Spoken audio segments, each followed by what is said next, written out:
their home base with that very famous group was in Philly at a place called the Rendezvous. They also played a place called the Blue Note. I unfortunately never got to hear them live, but Dad had all his records, and we had jam sessions when I was a kid over at the house, and just, you know how later on everybody always talked about Miles, and it was Miles this and Miles that. Back then it was just Clifford, Clifford, Clifford. So I kind of grew up on those records, that sound, that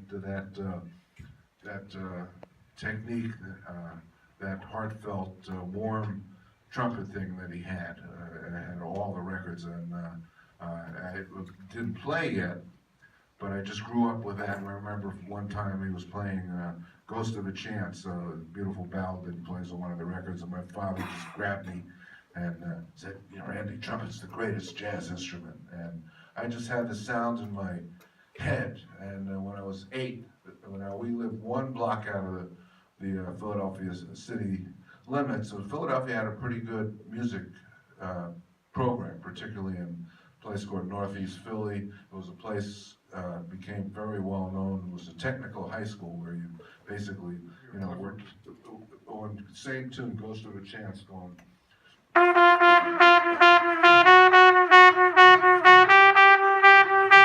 And for some reason, he would do that when he played ballads.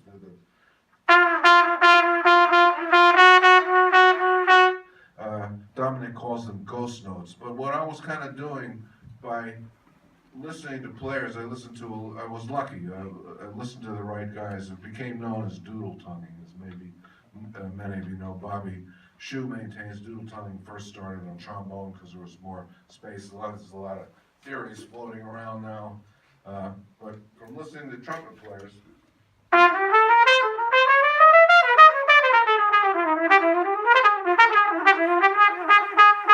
like this, my tongue is actually is kind of going from side to side, maybe behind the teeth. I'm not tonguing every note. I just couldn't single tongue. At first, as a kid, I tried to single tongue everything. Clifford was a very good single tonguer, but it just wouldn't work. So it developed, especially as a vibrato, not, you know, playing the melody as a singer. I also listen to a lot of singers, jazz singers, R&B singers. You know, sometimes when I practice, I scat sing. You know, I trade 4s with myself, just so I can internalize what I'm hearing and then try to get it out on the horn. So it's all things I think about, especially when I play a ballad. And I grew up, like I said, listening to Clifford, who was one of the greatest ballad players of them all. So this has always been a part of my vocabulary, so to speak.